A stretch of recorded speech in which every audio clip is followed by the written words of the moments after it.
Today on Locked On Red Wings, new contracts are coming for RFAs Soderblom, Johansson, and Berggren.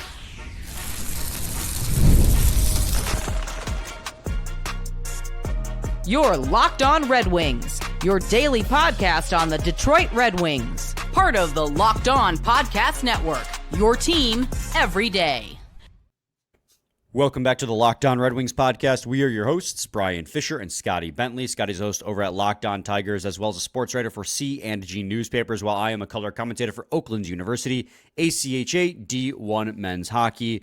And today we want to take a peek at the Red Wings RFAs. We did this last year. A little bit more of an exciting show because two of the RFAs last year were Lucas, Raymond, and Moritz Seider, so those conversations were riveting. Not as high profile this season, but still several role players on this team are eligible for new contracts, some of which are arbitration eligible at that. We'll talk about those guys as well as the people who are a little bit down in the depth chart in the AHL who also need new deals. So we'll talk about what all those guys' contracts may look like, most notably Elmer Soderblom, Albert Johansson, and Jonathan Berggren. Scotty, which of these three players do you want to lead off with today? That's a great question. I feel like Aljo is the easiest. And why do you feel that? I mean, we could just start with Aljo. my intention wasn't to bring him up and be like, oh, we should start with him because he's the easiest. I was going to talk about all three, and then I stopped talking. So we could just do Aljo. I think that he is the easiest, and I'm going to compare those three in this, like my first kind of opening thoughts here, but they are not like the front office is not sitting there comparing these three guys. Like there's no point in comparing them necessarily, but I think that Aljo's kind of just a slam dunk to come back on a shorter deal. And a relatively speaking cheaper deal. I think with Soderblom, he was so valuable for the team that you kind of maybe start the conversation of like, do you want him for possibly multiple years or anything like that? And maybe the price tag is somewhat in question. Not that he's going to get like 7x7 or anything, but. And then Berggren, I think the conversation is just surrounding like, is he a piece that you want to pay to come back, period. So like for Aljo, I think he's kind of like in the middle of those two, where it's like, I think it just is kind of a layup to do, you know what, we're going to obviously bring him back. It's not going to be a very expensive deal, and it doesn't have to be, and probably honestly shouldn't be a long-term deal either. Yeah, with Albert Johansson, right? This year he signed a one-year deal worth $775,000. That was actually a decrease from his ELC because it was a little bit of I wouldn't say a longer journey. I mean, most players, especially taken where he was taken, round 2 and later, take a couple more years to develop and get to the NHL. But once he got here, he had a solid season, especially after McClellan took over and gave him a real look at the NHL level. So I think with him, there's obviously no conversation about whether he'll get re-signed. It's what he'll get re-signed at, because notably he is arbitration eligible too. So he could stand up for himself and try to dispute for a little bit more money. But first and foremost, Red Wings have to qualify him, and qualifying offers for a guy like him are 105% of what he made this season. So at a base minimum, the Red Wings have to offer him. Let's see, we'll do the math really quick here. I'm doing the calculator app. Quick math that neither of us can do off the top of our heads. So they have to at least offer him $813,000 and $750. That's what I was just gonna say, but Yeah, totally. Right off the top of the dome. The question here is, Scotty, and he'll probably get more than that, right? It usually comes in a little higher than the qualifying, especially if arbitration comes into play. It's how many years do you give a guy like Albert Johansson? This is his first year in the NHL. You become a unrestricted free agent after 7 accrued seasons. That's 40 games or more, so he's not going to hit that before he turns 27, which is the other factor here for Albert Johansson, and it's going to be the one that wins out. So coming up here, this will be his age 25 season. And he's going to have 25, 26, 3 more years of team control until he is ready for UFA status. So do you give him another 1-year deal to further cement himself and maybe pay him more money, extend him past that RFA status, or do you give him that bridge deal right up to his UFA status on something maybe a little bit more, but hopefully cheaper by year 3, or do you take him beyond that right now and go maybe even a little bit longer? Well, I not in like a disrespectful way, but I'm going to eliminate the taking him beyond RFA status kind of right away. I feel like for a guy, I would agree, we are planning on being a bottom 4 defenseman. You don't need to like tie up assets for a player that we're presuming is going to be that caliber, which is why I think I'm, as I said at the beginning there, I think I'm more in favor of a shorter term deal. I mean, I guess I wouldn't hate if they just gave him, like, hey, we're just going to take you through the rest of your, your RFA years and whatnot. I think it is very important, however, to at least get a 1-year deal done, because I hate arbitration. And I think it is so damaging to relationship. I've seen it in hockey a ton. I've seen it in baseball a ton. It is just a system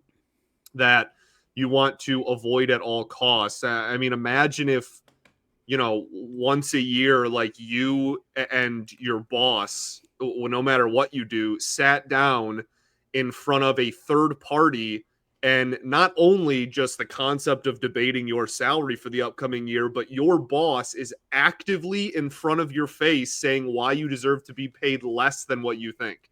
And like critiquing and pointing out everything that you do wrong. Like it's not a common recipe for like a good relationship between player and front office. And again, there's a story every year, at least one in the NHL and in baseball of, this player got salty during an arbitration thing, whatever. So I am at a minimum, get a 1-year deal done, just kick the can down the road. He's an RFA anyways.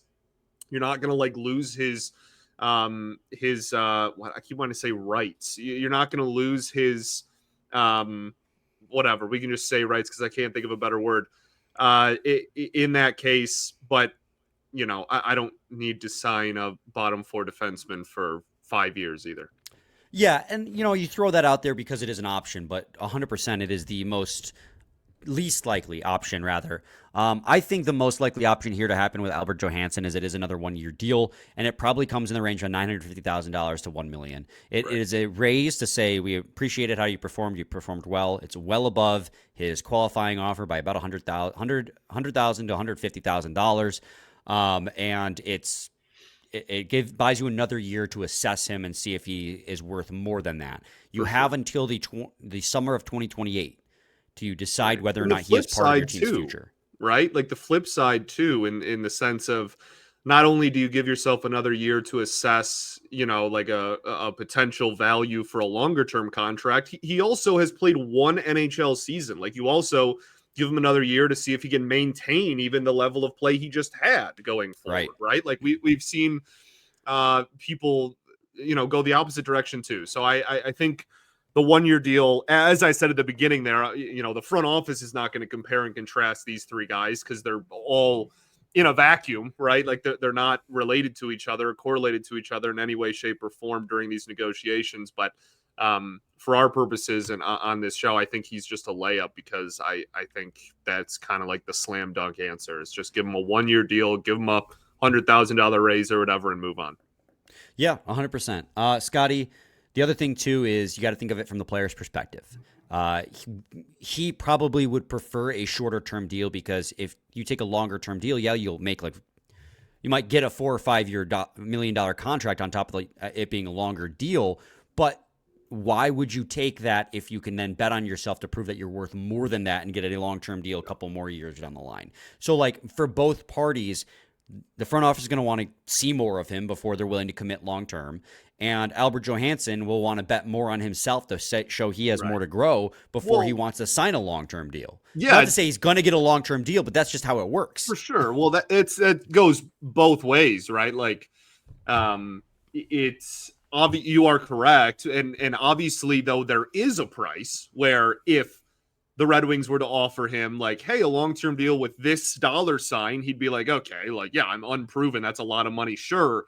But like the Wings aren't going to do that. You know what I mean? Like there's just a gap. Right. There's a large gap between what he would want to sign a long-term deal and what the Red Wings would be willing to pay in a long-term deal. And that's why I think we're kind of in agreement here. We can move on. Probably a 1-year deal makes the most sense. Yes, sir. We're going to move on to segment 2, where we will, alliteration is tough, especially those W's, talk about Elmer Soderblom. So, yes, sir. Stay tuned to segment 2 of Locked On Red Wings. Nope, get out of here. You don't get to talk. We're talking wonderful pistachios today. If you're looking for a snack that's both delicious and nutritious, well, crack into a good source of protein with Wonderful Pistachios. Wonderful Pistachios is one of the highest protein nuts. Each 1-ounce serving has 6 grams of protein, giving you over 10% of your daily value. Plus, they're packed with fiber and better for you unsaturated fats to help keep you feeling fuller longer. Personally, I love the no shells variety. It's the perfect grab and go snack for busy days. Whether I'm snacking at my desk, on a road trip, or just need a quick protein boost, they're always my go-to. And if you love cracking open every shell for that satisfying crunch, well, the in-shell options are a classic favorite as well. So get snacking and get cracking with the snack that packs a protein punch. Visit wonderfulpistachios.com to learn more. Segment 2, Locked On Red Wings podcast. All good. We're going to talk about Elmer. You tried so hard and got so far, but in the end, it didn't even matter. Scotty, Elmer Soderblom was a player. I think he's probably the most fun player to talk about in this episode because of the fact that our expectations of him going into the season were he might not even get qualified to he is going to get qualified and quite probably, in my opinion, have a spot on the NHL roster next year, considering how well he played for the Red Wings after he got the call. Actually, he earned himself a permanent spot this season. He was on an injury call-up that forced his way onto the team and stuck around. He performed about half point per game, 11 points in 26 games, 4 goals, 7 assists. Remember how well he played those first few games without getting a single point? He was making a flashy play every single game. Eventually, the dam broke, and he began to become a point producer for the Red Wings up until around the time he got that injury and was in and out of the lineup because it was day-to-day. He is a really interesting case. His qualifying offer, and I did this while you were talking during the ad. I did the calculation. His qualifying offer, because he is arbitration eligible and he's an RFA, $922,249.65. I don't know if the 65 cents actually comes into play, but that's just what the calculator app is telling me. It probably does. You should have just pretended like you should have been like, and that would be, and then like said the number. And I've been like, whoa, this guy. Carry the 4. The conversation here again is less about the dollar amount because he's an RFA, and even with arbitration eligible, like it's going to vary by a couple $100,000 more than likely. It's the same conversation we just had with Albert Johansson. Like, do you see the Red Wings giving this player who's UFA eligible in 2029 more than 1 or 2 years at a time? Yeah, it's an interesting one. I go back and forth on Elmer a lot because I feel like based on what we saw, there is a high enough ceiling to kind of justify over a year. But then you kind of can regurgitate the same conversation, right? From the Aljo comments we made before the break, where it's like, well, if you really want to solidify him in like the bottom 6 for the next few years, that's great.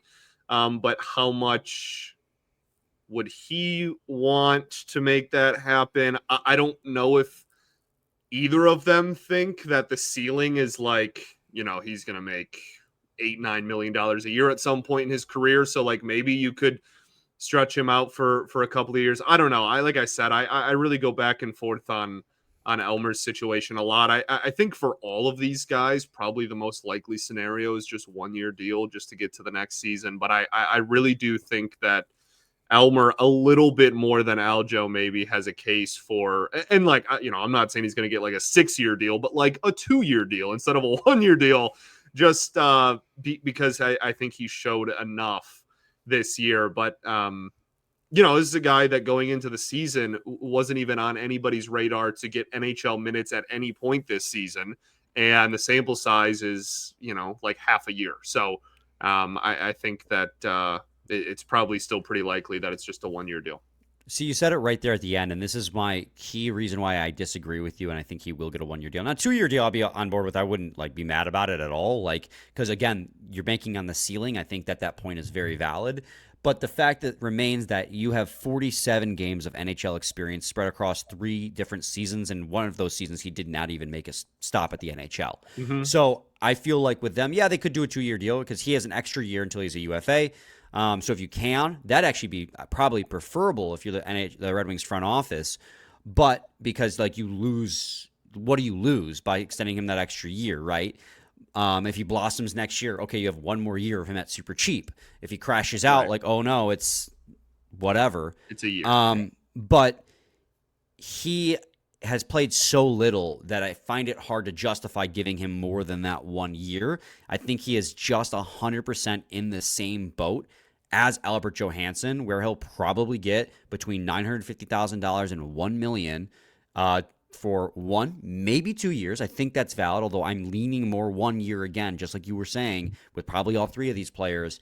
And I think next year he fights his way back onto the roster, if not by the end of the training camp, early on in the season. He spends most of the year up here, and he is a solid player in the bottom 6 of this lineup, probably third-line winger who just makes that third line dangerous. And that's what I'm hoping for out of Elmer Soderblom. He's got a really high ceiling. In terms, I shouldn't say really high ceiling, that's exaggeration, but he's got a lot of skill for his size, and if he can continue to become a better skater, he's going to be a problem out there for teams to deal with. So I like Elmer Soderblom a lot, but the main reason why he's not going to get more than a 1-year deal is just simply because the sample size is not there yet. So that's where I feel on it. I know we're very similar feeling. I don't think anyone could have too strong of a feeling on any of these guys' contracts, but that's just if you're talking about what their deals could look like, that'll be it. Yeah, I think, I liked, man. I think you're right. We can move on. I think you're right. I don't have too much of a differing opinion. I just think if there's anybody on here that's going to get more than a year, it's going to be him. Okay, and that's fine. I'd be down with it. Johansson and Berggren is I keep going back and forth between Jonathan and Johansson. I think technically they're officially saying Jonathan now, but I'm so trained to say Johansson.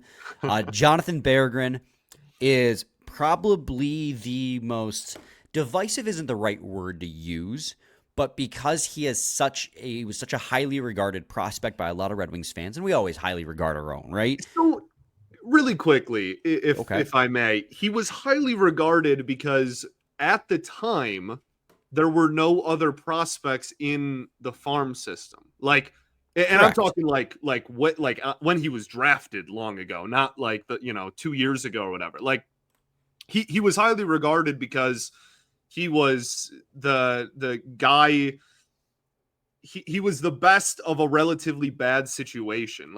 In the context of NHL prospects, nobody was like, wow, this guy's one of the best forward prospects in hockey or anything. It was a victim of circumstance more than anything else. He was just, it was him and Joe Veleno, and that was kind of it.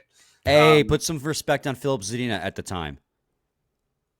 So it was Veleno and him, pretty much. That was it. And so I think that is way more so the, I don't know, the much more of a cause to the disappointment people have in his production.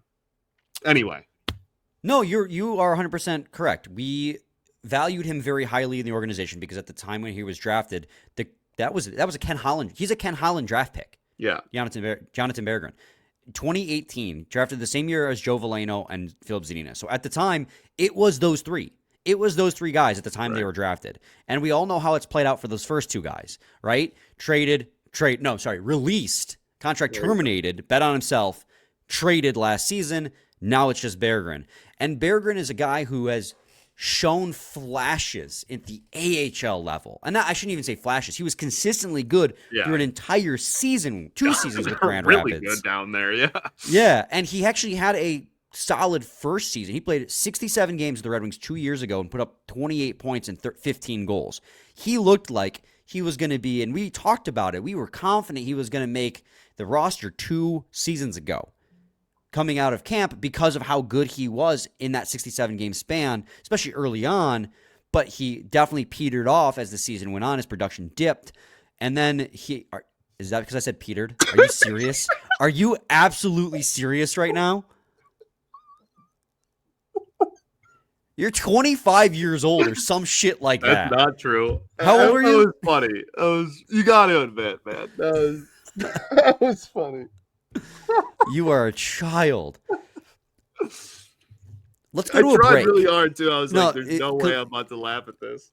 Collect yourself. We're going to go to a break. And by break, it's going to be, for us, it's going to be 6 seconds. I need a break, yeah. And we'll continue the conversation on the other side. It's good timing. We're at 21 minutes anyways. Okay, perfect. Yeah.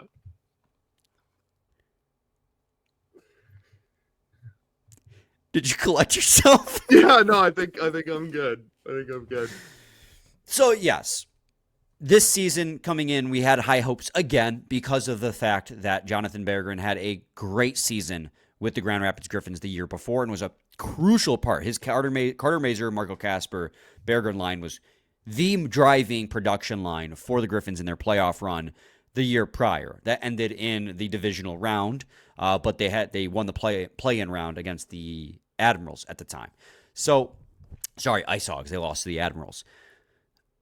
This season, we had hopes that he would be a productive bottom 6 winger who would get power play unit 2 time. We were hoping he would replace Daniel Sprong's production. That did not happen. He had 12 goals, 12 assists for 24 points in 75 games. 4 points shy of his rookie season point totals in 8 more games than he had that year. And it's just, that was not the production that we wanted out of him. And more times than not, even with the power play unit 2 time, he was invisible. So he is going to get re-signed. He is an arbitration eligible RFA. He will get re-signed. The question is like,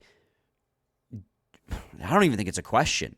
Like, it's going to be probably around what he made this season, because this was a prove-it contract for him. This was a 1-year deal at $825,000 for him, where he was meant to prove that he had more offense in the tank. He will get the qualifying offer. It's going to go to arbitration. I don't think you can even justify much more than that, though.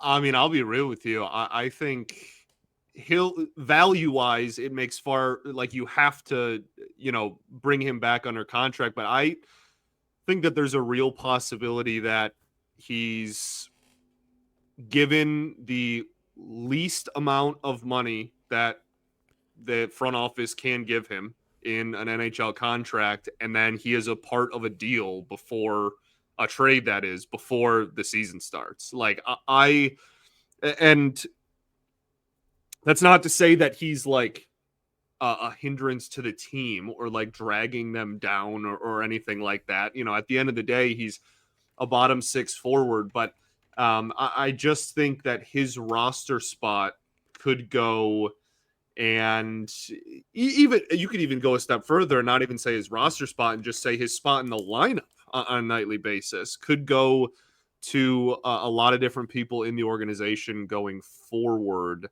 And if he is not going to be as productive offensively in that role, then I think it makes sense for the Wings to at least try and look elsewhere. But again, the value, it doesn't make sense to just like straight up not bring him back whatsoever. I do, as I said at the very beginning of the show, still have some questions around whether he's in the organization on opening night, though.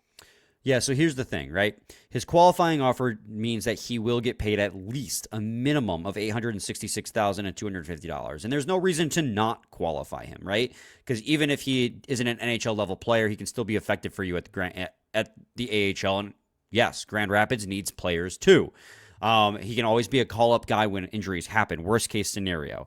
The cap is going up to $95.5 million, right, from 88. His contract took up 0.94%, not even 1%, 0.94% of the cap this season. So if you were to calculate that for the 95.5 and you were like, we will pay you the exact same amount of cap space, percentage of the cap space you took up last season to equal to what the cap is now, that is a range between $866,000, which is his qualifying offer, and $897,000.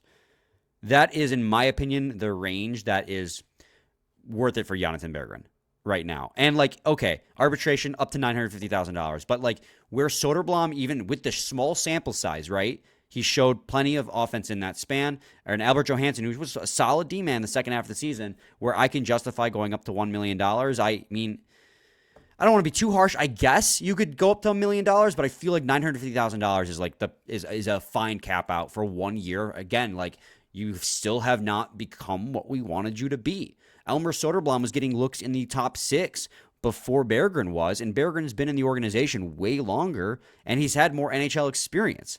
But it was Soderblom who was getting that top-line winger look before Berggren. Yeah, it's also like I feel like the conversation anytime Berggren comes up in Red Wings circles is talking about him like he's still like this 21 or 22-year-old like up-and-coming guy. He's not. He's 24. Right. Like at some point you just like you are what you are, and there's nothing wrong with that. That's not a bad thing.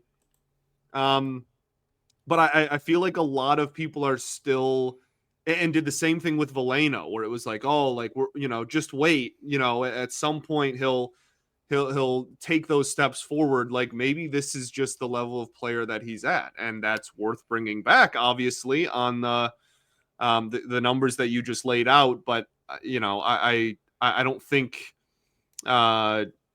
I don't think he will be like a top priority of the offseason either if they can attach him to something in maybe a bigger move this summer. Right. And I hate talking like this about Berggren because like he is the most lovable personality on the team. Dude. Talking with him, a little bit in post game last year after the Griffins playoff game, just great person. You see all the social media posts; they always circle around him because he's great. But just I wish the play on the ice was what we needed out of him. And I think that will impact, of course, the next contract that he gets. He'll get a contract. He will. I do agree with you. Like we've been saying this. Like it's kind of weird. Red Wings fans, not just Red Wings fans, fans in general, do this where we're like, this guy isn't part of our organization because he's not this, that, or the other. But he might be interesting for another team. It's like, well, if you don't want him, why would another team want him? No, yeah, literally. Maybe you hope that another team thinks that he's interesting, but I'm not sure. I'm not sure that's realistic anymore. I think after a full season of him here, that we know what he is more than he is, and he could still blossom and have a good bounce back year next year. We've seen that, right? We got burned with Soderblom, but certainly. I mean, we've seen almost 2 full seasons plus a stint last year out of him, and I think this is what he is at this point. Yeah. So yeah. Anyways, I am rambling. Scotty, there's a couple more RFAs that aren't with the NHL, with the Red Wings right now, but are briefly worth mentioning really quick. Those players are, you have Antti Tuomisto, Emil Viro, as well as Cross Hannes and Gage Alexander. Now, of those players, only Antti Tuomisto is arbitration eligible. I feel like the rest of those players will likely just get qualifying offers and take them. I'm not sure. Maybe the only one I don't know if any of these guys are like worth giving up on. I think most of them are worth like another year. Even like Antti Tuomisto's 24 years old. I wish he was developing faster, but he was playing top pair with Grand Rapids this year. So, yeah, re-sign him. Why not? Agreed. Like looking at Emil Viro, and he played 60 games with Grand Rapids, only had 5 points, but Sure, why not? Like there's not much of a conversation to be had there. They're not arbitration eligible besides Tuomisto. Qualify them, get them signed. There you go. I agree. All right. Scotty, any final thoughts? We ball, baby. We do ball. We'll be back with a new episode tomorrow. Stay tuned for that. Same time, same place. It's your team every day.